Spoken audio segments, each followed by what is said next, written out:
CM Revanth Reddy sir సొంత జిల్లాల సర్కారు విజయోత్సవ ప్రచారం బండ్లు తిప్పుతుంటే ఏమెలుగా పెట్టిరని ఏ ముఖం పెట్టుకుని విజయోత్సవాలు చేస్తుర్రు, ఎందుకు మా ఊర్లలోకి వస్తుర్రని అడ్డం తిరిగి లొల్లి చేసిరట.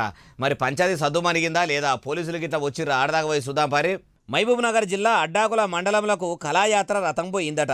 కళాకారులు మైకులు సెట్ చేసుకొని కాంగ్రెస్ సర్కారును కీర్తించుకుంటా పాటలు వాడేవరకల్లా పబ్లిక్ అంతా జమగూడి 7-6 గ్యారెంటీలు అమలైనవి, కాని పనులు అయినట్టు కాంగ్రెస్ సర్కారుకు అంత డబ్బా ఎందుకు కొడుతుర్రు? సర్కారు పనితనం ఎట్లుందో మేము కండ్లారా చూస్తూనే ఉన్నాము. గెలిచి ఏడాది దగ్గర పడుతున్నా ఎనుగుల చెప్ప ఎనుగులనే అన్నట్టున్నది, కానీ తెలంగాణలో మారింది మాత్రం ఏం లేదు. గత ప్రభుత్వంలో గవ్వే గోసలు, ఇప్పుడు గవ్వే బాధలు.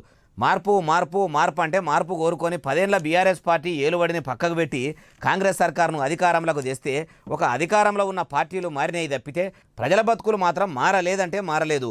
మార్పు ఎంతో వచ్చినట్టు మీరు మంచిగా పాటలు పాడుతుంటే చెవులు నిక్కబెట్టి ఇనుకుంటా ఆహా ఓహో వరెవ్వా అద్భుతం అనుకుంటా చెయ్యిలు ఉబ్బేదాకా సప్పట్లు కొడతామనుకుంటురా? అదంతా ఏం నడవది, ముందుగాల మీరు ఈడికెళ్ళి నడువుండ్రి అని ప్రచార రథంను ఆపి పంచాది మోపు చేసిరట.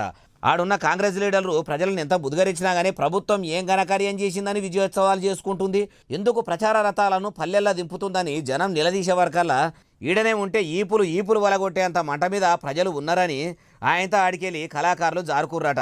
సాగు తప్పి కన్నులుంటమనేంత పని అయిందట వాళ్లకు.